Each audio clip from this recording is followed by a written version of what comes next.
Lo traemos esto, lo dejamos allá. ¿Lo traemos? Elijah Wood! Welcome to Puerto Rico! Hi. What would you like me to say? Yeah, right here in the hot seat. Hi, everyone. So welcome to Puerto Rico, Elijah. We're really excited to have you here. Like I told you backstage, the fan reaction with your visit has been amazing. There's one question we've been asked the most, of course, during your visit. It has something to do with wigs. Do you know anything about that? Would you care to elaborate on that? Sure. When will I wear wigs? Yeah, you know, it's so funny. That started as like, there's a DVD extra on the Two Towers DVD. It was obviously an interview prank that Dom Monahan perpetuated. I was in New York City at the time of that, so we weren't even in the same room. That's why I didn't know who it was. It was via satellite, because they were all in Berlin doing a press junket, which is sort of like a day of press interviews where people ask generally the same question over and over again. And so it was just another voice in my ear that happened to have a semi-German accent. And the questions were certainly weird. Initially, I didn't think anything of it, and then it just got weirder and weirder. And I knew that something was up.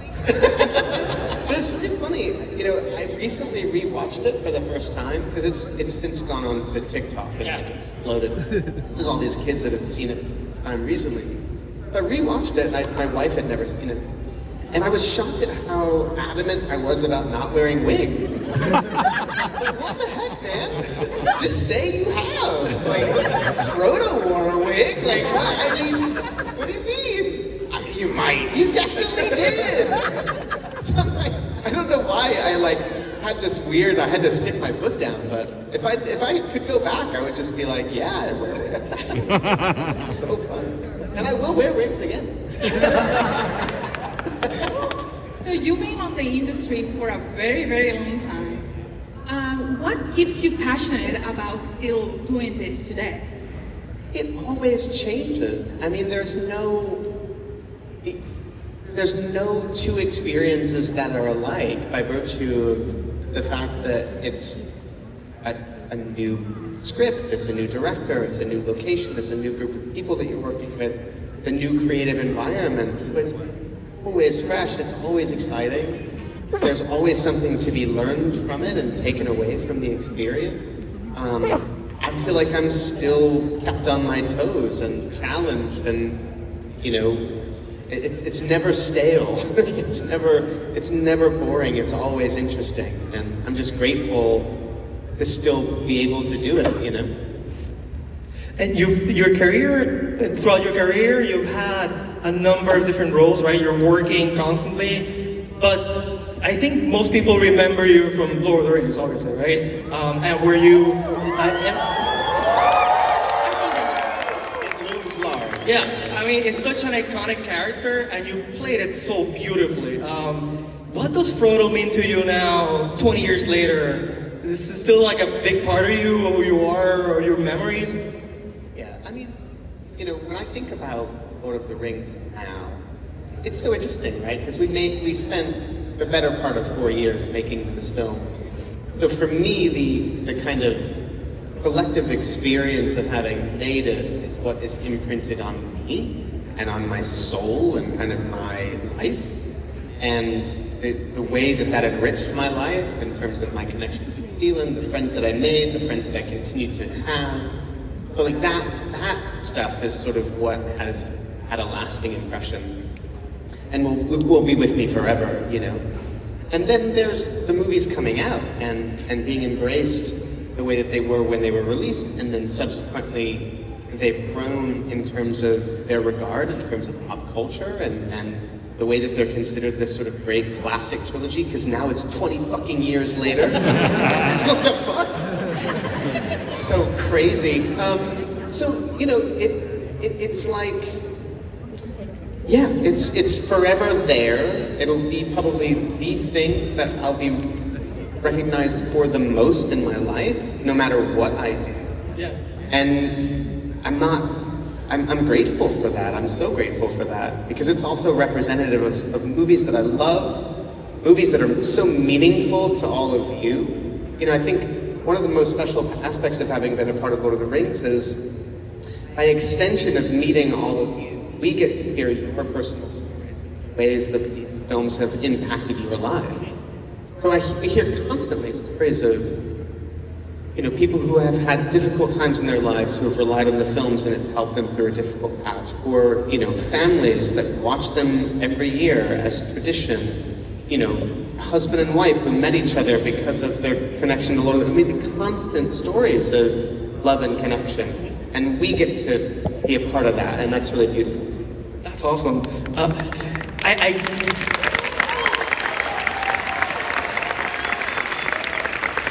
I gotta ask you, it's been 20 years since you played Frodo. What sort of magical potion do you use? Because you look identical that you did 20 years ago. I swear I've aged. Sure. I don't know, man. Genetics, I guess. I've got plenty of gray hair. That's just so that we don't know you're immortal. What is the most memorable fan interaction you've had? Because you're right, I mean, Frodo and your career has impacted people so much. Is there any memorable fan interaction you've had that you share that experience? And no, there isn't one that stands out. I don't have a memory of like a specific interaction. But you know, what tends to feel the most meaningful, again, like I said, are people sharing their stories, the ways in which the work that we've done, you know, and I play a character in that film, or the series of films. These movies are made possible because of thousands of people's collective efforts. So really, I feel like I had a small part to play in the whole grand scheme of things. But that we hear these stories of how the movies have impacted people's lives, like those are always the most meaningful interactions because it's hit people on a really profound emotional level, and to be slightly a part of that is... I have to ask you, and this is a question I've always wanted to ask you. I've been a fan of yours since forever. Do you remember anything about the Back to the Future shoot when you were a little kid? Yeah, totally. I mean, the Back to the Future 2 was the first film I was ever in. Up until that point, I'd done commercials, I'd done a Paula Abdul music video, but I'd never been in a movie. So I had this tiny little part in the Cafe 80s, as you know. No, I remember it vividly, because I loved the first movie. So being in the sort of town square, but it was dressed for the future, so like I know that clock tower, I know this square, but to see it from the perspective of what it would have been in the future was so cool. And I was 8 years old, so I'm like walking around and seeing all these futuristic flying cars, like it was totally mind-blowing. And and to work with Michael J. Fox, this Marty McFly, like none of that was lost on me. I knew exactly what was happening, and it was really cool. And cool. you know, I mean, as a child actor, you did a movie that was very intense for me, which was The Good Son. How was working on a movie that was so intense and dark at moments? Fun. I mean, so look, I have a brother who's 7 years older than me, and if anybody here has an older sibling, they know what that's like. He was renting horror movies with his friends, and I got to then watch those unbeknownst to my parents. So like, I got exposed to horror films way too early. Because of my older brother, which was so cool. He also exposed me to music and amazing things. So I was already kind of a genre fan and liked horror movies. So to get that script and see this sort of really interesting take on like the bad seed, which is a sort of essentially what it is, was awesome and thrilling. I had never read a script or been given an opportunity as a young actor to work on anything that was that dark. So I was thrilled. It was scary, it was kind of fucked up. But you know, the bad kid dies in the end.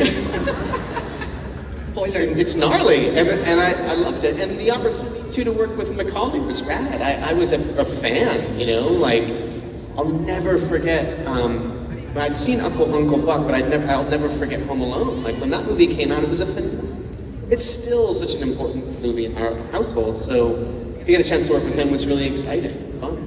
Do you think that also helped you to stay, like I know you love horror and you're producing. Yeah. That helped you in, you know, now?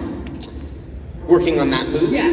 I mean, I don't know if that movie specifically helped me, but it certainly continued to pave a path, I guess. Because then I worked on The Faculty when I was Faculty's so good. Robert Rodriguez is amazing. Yeah. So it's such a treat to work on that movie. I was such a fan of his. So yeah, I mean, all of them kind of are like breadcrumbs, I suppose. But when I ultimately decided I wanted to produce and be involved in making of something without necessarily acting, the idea of horror and genre was just such an exciting thing. Specifically, the kind of horror and genre at the time, this is like over 10 years ago, that wasn't really being made widely, where sort of genre elements were taken seriously. It wasn't just for exploitation purposes, to tell really interesting, compelling stories that happened to be. As an actor, you played both heroes and villains. Which would you prefer, or which is more fun for you? I mean, I guess villains are fun, right? Kevin in Sin City was really fun. Playing Frank in Maniac was also really fun. Particularly, that was such an interesting approach, you know? So much of that movie is, oh, cool. So much of that movie is in POV. I don't know. Hello? It's fine. So, yeah, I think all characters are interesting. I think I'm always looking for characters. Can you not hear me? How's that? Better. All right, let me start that again. I think all characters are interesting. I think I'm always looking for characters that are unique and have something about them that isn't, I don't know, that sort of allows you to grasp onto something. And that can be a villain or someone that's not, but looking for some kind of unique characteristic, I guess. Is there a role that you almost got, but you didn't, or for some reason you couldn't get, and you think about, and which roles? Oh, there's so many. There's so many. I mean, there's so many movies I auditioned for. I don't know that there are many that I got really close on necessarily, but movies that I auditioned for that I love. Like I auditioned for Rushmore, and the thing about that, I'll never forget that, because at that point, Wes Anderson had only made one movie. He made this movie called Bottle Rocket. If no one's seen Bottle Rocket, I highly recommend you see it. It's great, and it's so different from what has sort of been solidified as his aesthetic since he hadn't quite established that look. It was, if you saw it, you wouldn't necessarily know it was a Wes Anderson movie. It's great. So the fun for me was getting to meet him. And I'll remember going to his office, and he had an office at Sony, and I sat at his, in his office, and I was like, man, I'm just such a huge fan of Bottle Rocket. So I obviously didn't get the movie, and it didn't matter because, I love that movie, and I love Jason Schwartzman's incredible. But yeah, I mean, I auditioned for Moulin Rouge. What? Yeah, hilarious. Which role? It would have been the, what's his name? Ewan McGregor? No. Ewan McGregor. It was the Ewan McGregor role. It would have been. Oh. Hello? Yeah, it would have been the Ewan McGregor role, I think, which obviously I was quite a bit younger. So I think they were just trying different things, But I mean, I had to fully, take voice lessons and sing in the audition, the whole thing. Yeah, it was wild, it was fun. So yeah, I mean, look, plenty of sort of opportunities along the way that don't become part of your reality. But I'm always so grateful. It always feels like the right things happen the way that they're supposed to happen, kind of. And so many of the things that I have missed, quote unquote, are favorite movies of mine, you know? So everything happens for a reason. You didn't miss on Frodo, and you were perfect for that. So we're grateful for that you were Frodo. We're gonna take, if it's okay with you, we're gonna question from the audience. So go ahead. How was your experience portraying work from over the garden wall? I have such a fondness for Wirt. I love him. I got to revisit that character recently because they did that Aardman animated short in celebration of the 10-year anniversary, which was just a delight to sort of be him again for a second. The making of that was really special. It was, Patrick McHale who created it, and it was his vision. He directed the whole thing. He was a delight to work with. The animation style is so special. Those characters and the connection between the two brothers is really special. Yeah, we had a lot of fun, and it's funny because it all started as a short, which you can see online. The Tome of the Unknown was sort of the genesis of the whole thing, and then he wrote a mini-series beyond that, and then it became what it became. But we all felt really grateful, I think, to be a part of it. The cast is so wonderful. Getting to work with Melanie for the first time was great. Yeah, it holds a very special place in my heart. I love Over the Garden Wall. Thank you. Yeah.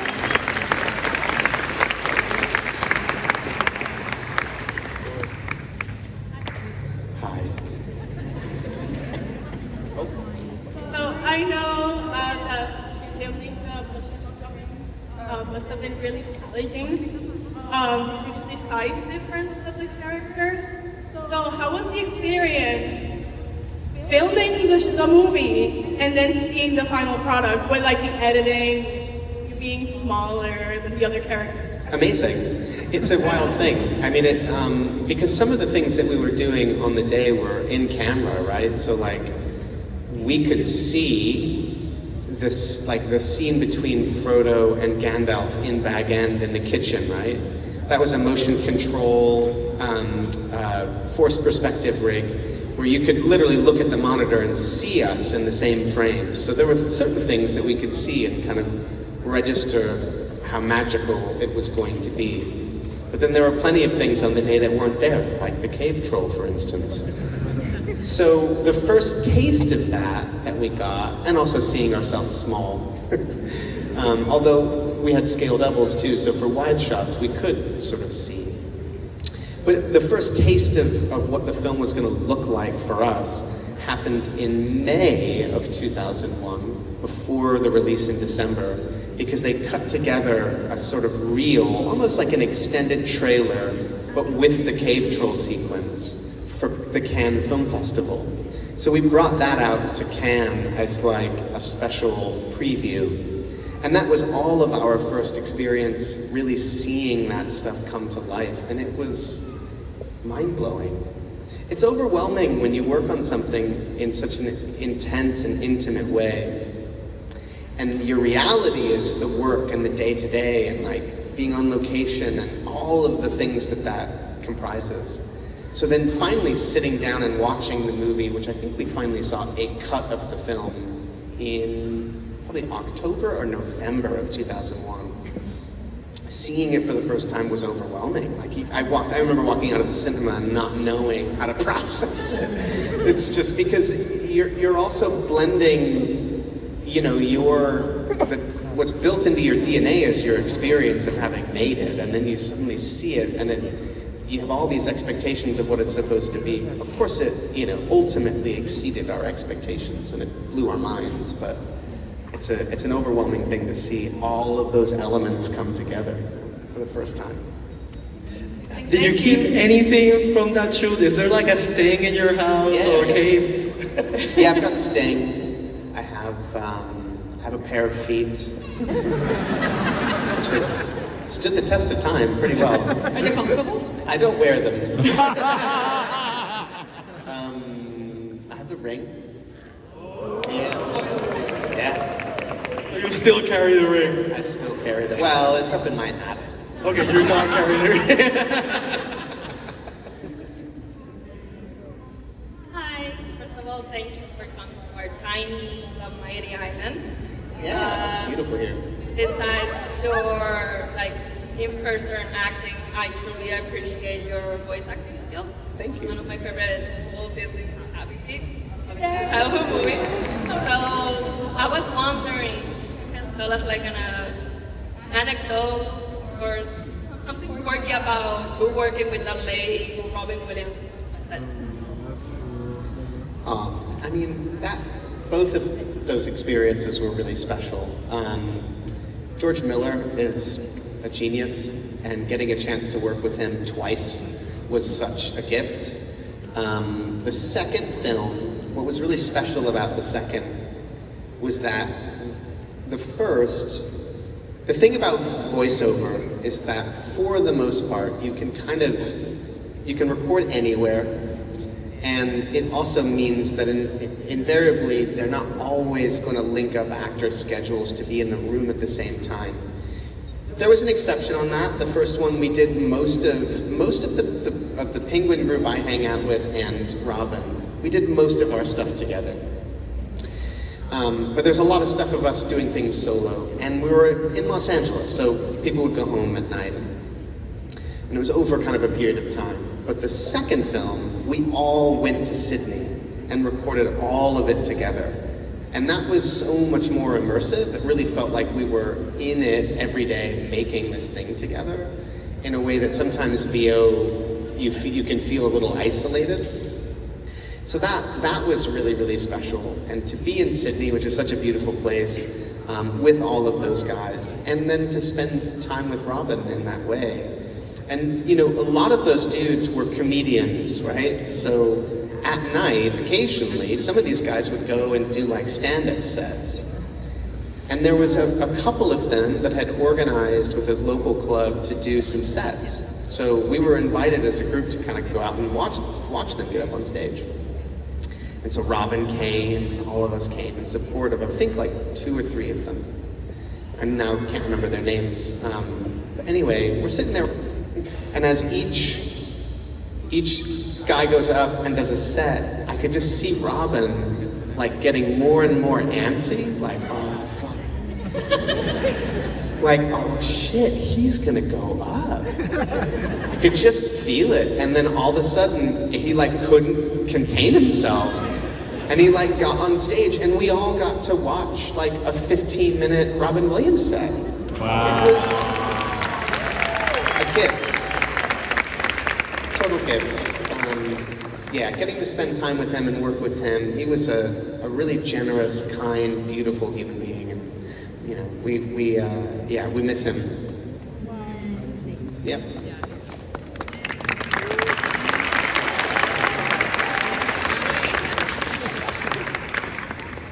Hello.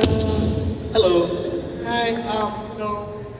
So I'm a massive Marvel fan, and I wanted to know if you could tell us a little bit about your character and a little bit about your new movie coming out, Taunted Adventures. Can you repeat that? Because we can't hear it. It's the problem with a lot of the audio. Yeah.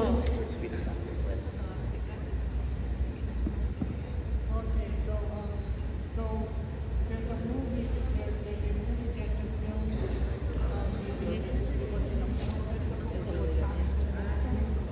Alguien que ayuda, por favor. ¿Dilo en español? So you did a movie. It was a horror movie coming out. It did Auditions. Haunted Adventures. Yeah. We can't. The problem is that the speakers are going that way, so it's actually quite difficult to hear. Dilo en español. Yeah, if you want to come up, I'm so sorry. It's like listening He to means three about the voices say movie something. Talk the Avenger.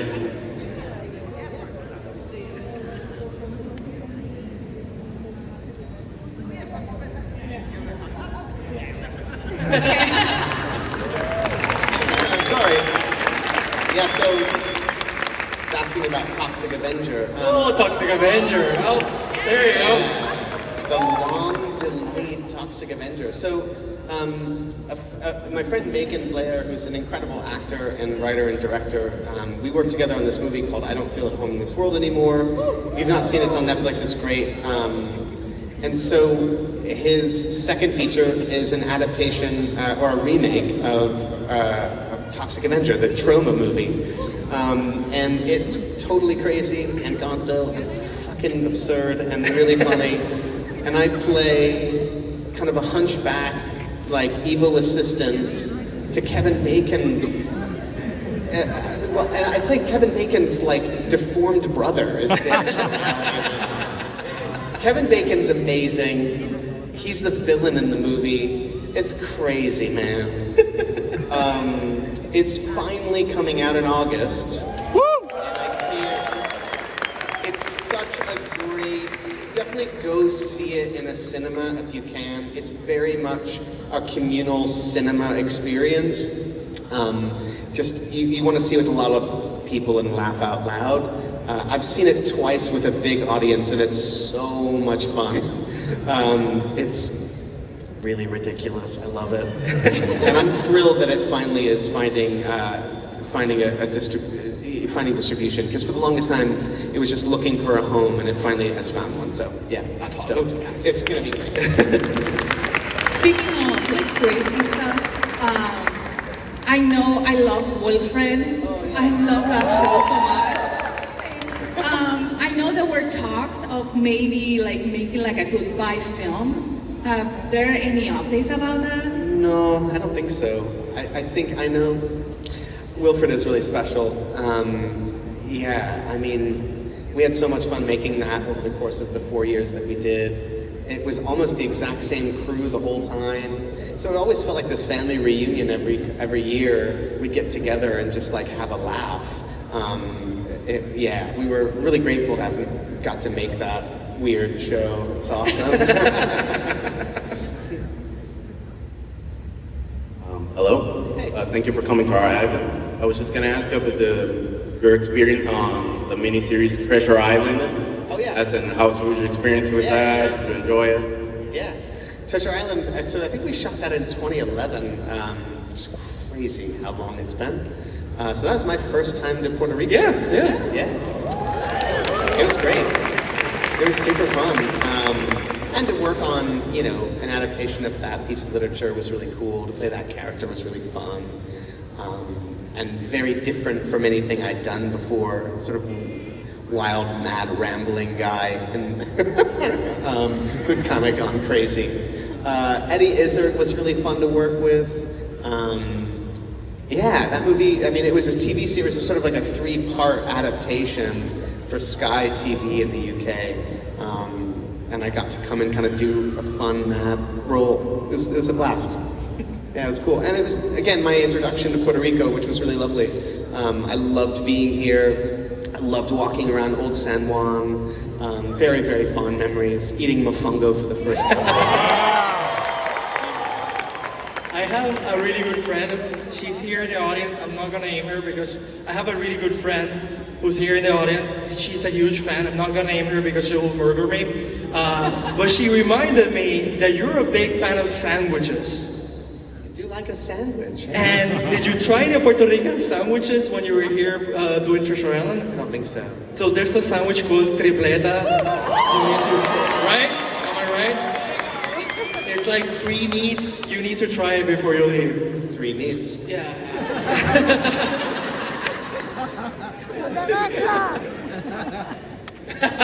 Hey, did you say picante?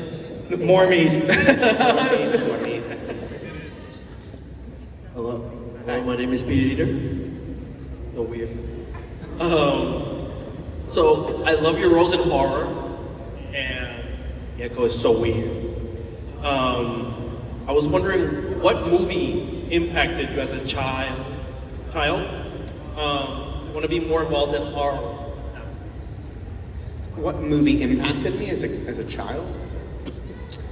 I mean, I think I was, I'm 44, so I grew up in child of the 80s and 90s. All of the big Hallmark kind of blockbusters from the 70s and 80s were huge for me. The Goonies.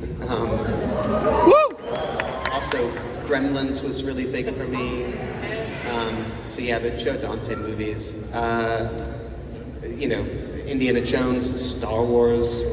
Star Wars was huge. Again, with my older brother, he had been like collecting the toys from when he was a kid, so I was around all of that ephemera. So those initial kind of big, E.T. too, when I was a kid. So yeah, it's like the kind of big blockbuster classics that I think had the biggest impact on me in my early life. And then, the older I got, the more I was exposed to all kinds of cinema.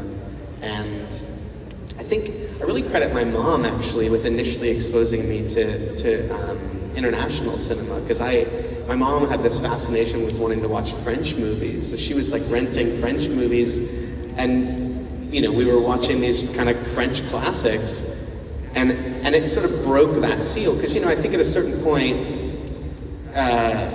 you either are annoyed by subtitles or you're like are into it, and I was like into it really quickly, which was great, and that sort of opened up this whole world to me. So that like my mid-teens and mid to late teens were like big for expanding my mind and going to the video store and just renting crazy movies and seeing wild shit. That has completely, still to this day, had an impact on who I am. You're known for playing video games, a lot of video games. Is there any games you like? What are your favorite video games, and are you playing any right now? I'm not playing anything at the moment. I have 2 kids, so it's really hard to parse out time to play games. But the last game I played was playing Dredge on my Switch, which I was really enjoying. Dredge is cool. But growing up,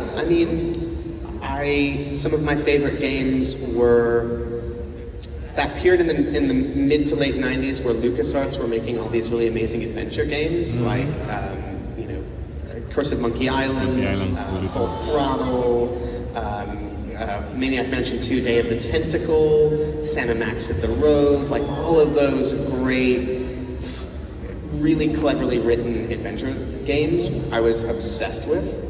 I had them all. Grim Fandango. Best game ever. Yeah. See, and so for me, it's so funny because Double Fine, which is a company made by Tim Schafer. Tim came from LucasArts. He made a lot of those games. I was such a fan. When they were doing the initial Kickstarter for Broken Age, basically their like return to adventure games, I was like, oh shit, they're gonna make another adventure game. This is awesome. And then I got to do a voice for it, Nice. Which was like, what kind of dream come true is this? Like, if you told my 12-year-old self that I was gonna be in a Tim Schafer game, oh man, that's so cool. So awesome. Are you still playing Animal Crossing? Nah, not me. I haven't played it in a while. Right, It was like a very specific time where our son was really young, and my wife and I had a ton of time because it was mid-COVID, so we were just like gaming like crazy on that. And then time suddenly came back, and we had to get back to reality. I had to get off the island. All right, first of all, I want to say thank you for blessing us with your presence. I understand you're a food enthusiast, so my question is going to be along that line. What was that? Sorry, am I too close? A little bit. Okay, so I understand you're a food enthusiast. A foodie? A foodie, yeah. Yeah. So my question is going to be along that line. Oh, I missed that part too. It's all right. The question is this. We know that in the world of Middle Earth, there are elves, dwarves, hobbits. What do you think the real-life favorite street food would be? The real life what? Street food. Favorite street food. The real life street food for elves and... Oh. That's a really cool question. That is a cool question. All right, hold on, let me think. At least hobbits, you should be able to answer that. Oh, wow. I feel like hobbits, it's gonna be some like meatballs or something. You know, it's gonna be Something hearty. something hearty, yeah, like stew or. And then with dwarves, oh man, what's a good like? Jurassic Park turkey leg. Yeah, turkey leg. That works. That works. I'm trying to think of something really refined for elves. Like.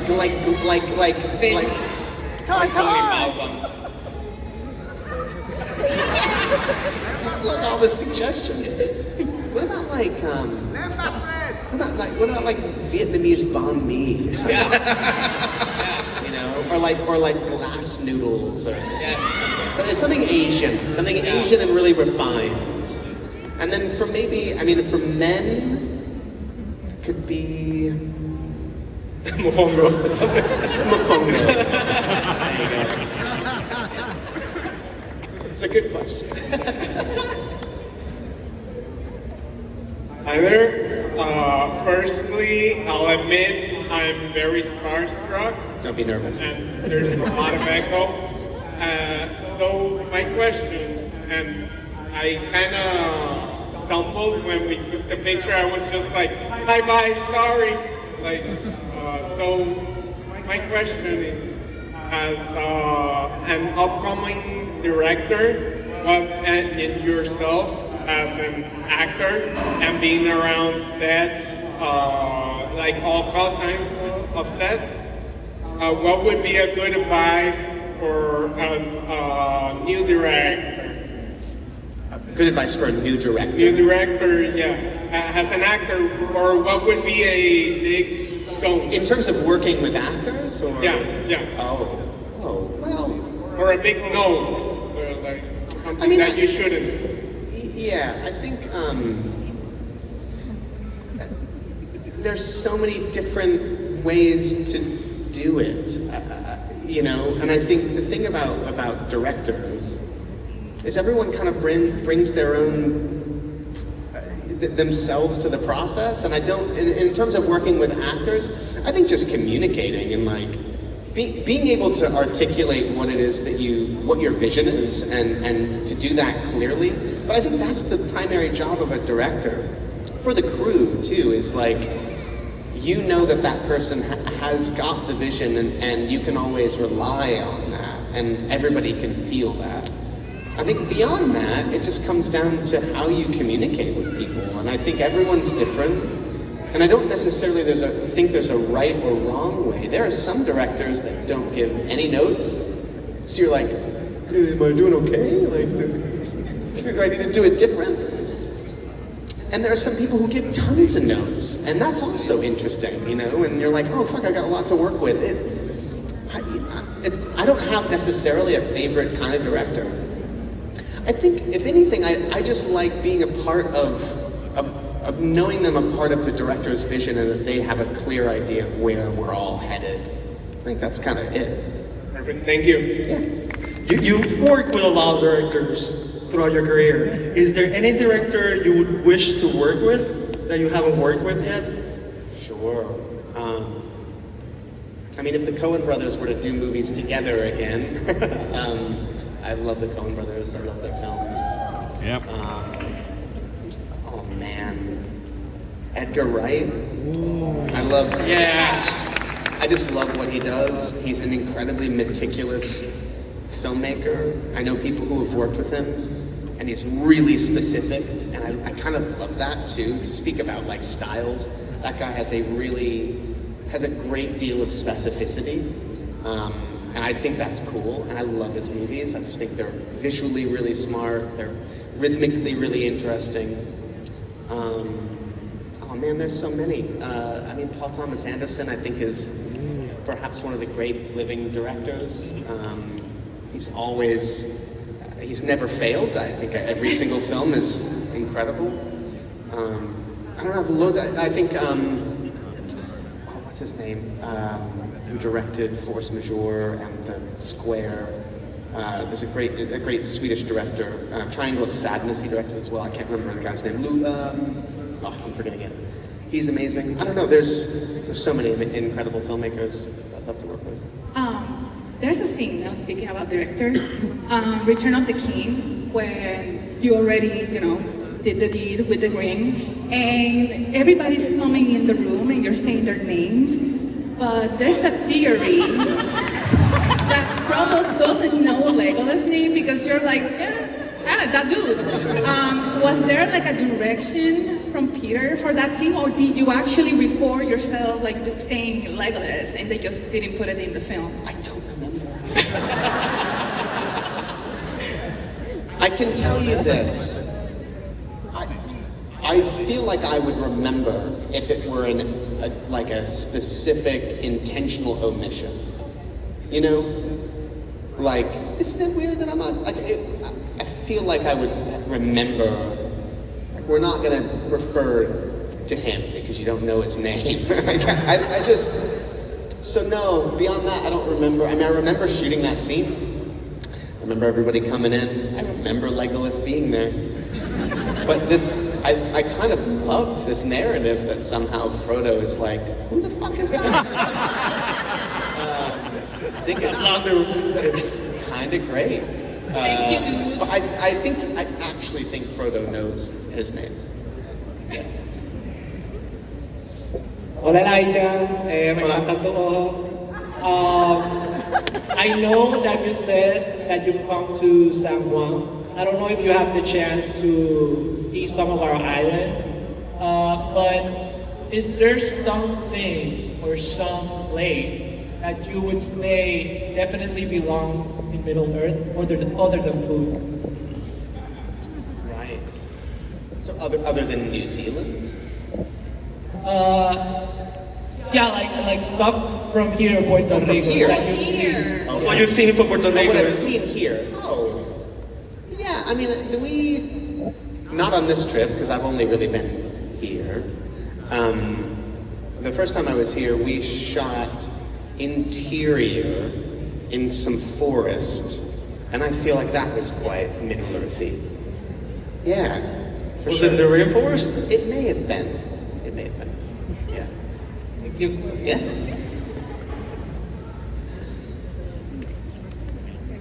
Hello, Mr. Wood. My name is Eric, and my question for you is, should Activision and possibly Toys for Bob decide to develop a remake for The Legend of Spyro? So, sure. I mean, the thing is would you consider reprising your role as the titular character? Yeah, sure. Yeah. It's really interesting. It's only been in the last couple of years at attending conventions and meeting y'all that I had any sense of the impact that those games have. I had no idea. I mean, I kept doing the voice. I never played the game. Truth be told, I know. I need to revisit it, clearly. But they really mean something to people, which is amazing. I really didn't understand the impact. So yeah, I mean, if Activision if they were to maybe make a movie or something, yeah. Thank you. It'd be awesome. One of the reasons I think we all adore you is that we feel like you're one of us. Like you are, a fellow geek, a fellow nerd. I know. That's why we love you, right? And I have to ask you, have you ever gone to a convention like Incognito cosplay so people don't recognize you? Yeah. At San Diego Comic Con one year, I bought a Mike Myers mask and I just walked around with that. Because I had friends that I wanted to see in various booths. Like at the time, do you know Mondo? They made amazing movie posters. Yeah. So at the time when Mondo was not owned by Funko, they had a booth there. So I'm friends with all those guys. And subsequently, my company and I have re-platformed all of the original Mondo people under a new company called Mutant. If nobody knows, check it out. They're amazing. But anyways, I wanted to visit those guys, and like there were other booths that I wanted to see, and I just wanted to be on the floor because the floor is cool and there's so much stuff to see. So I got a mask and I walked around, and I ended up running into Guillermo del Toro because Guillermo had a booth for Crimson Peak. It was really special with some like props and stuff from the film. And I was looking at the props, and there was this guy in a mask, and I can't even remember what his mask was. And I was like, wait, is that? And it was Guillermo, and he was wearing a mask too. He was like, dude, what are you doing? I was like, it's me! We like caught up for a second and put our masks back on. It's pretty funny. That's awesome. So funny. Okay. Thank you for being here. I think we all feel closer to Middle Earth, thanks to you. Oh, thanks. The echo is crazy, I'm so sorry. So my question is, talking about food, and also you are kind of a geek of music. Yeah. Is there any food or music from Puerto Rico that you're actually obsessed in or interested in right now? I don't know it well, is the thing. I don't know Puerto Rico. We will send you stuff. Yeah, see, I need to be educated. I need to be educated. But you did try mofongo, right? I did try mofongo, yes. Mofongo is delicious. Thank you. Yeah, thank you. So we know you have your production companies, Activision, yeah, and there are some exciting projects coming up. Could you tell us a little bit about Rabbit Trap? Yeah.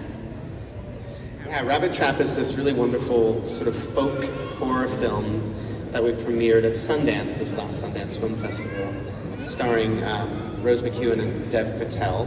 Dev Patel is so amazing. And it's set in the 1970s in the Welsh countryside as Rose's character is an electronic musician, and Dev plays her husband, who's a field recordist.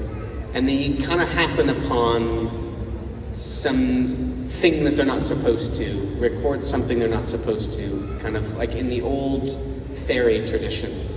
And it starts to infiltrate their lives sort of through this young boy who may or may not be of this world. It's really special. Sound design is amazing. It's such a sonic picture.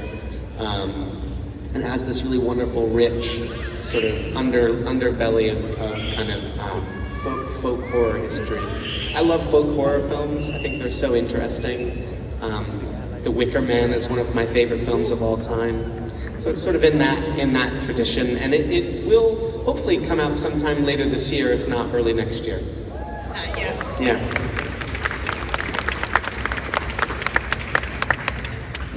Hello.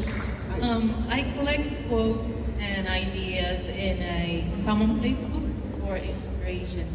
Is there a line from a film or a show you've worked on, or just a piece of advice you received that you find meaningful or inspiring?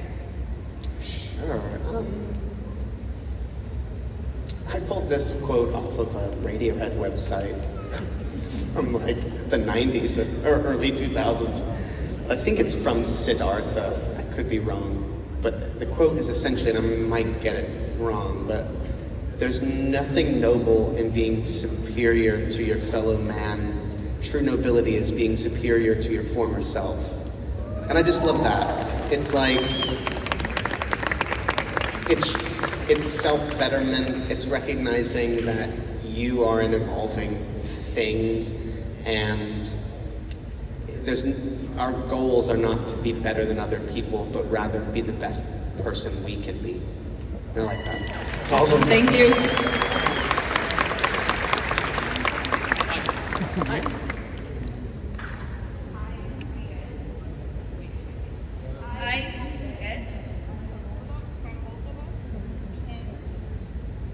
No sabía.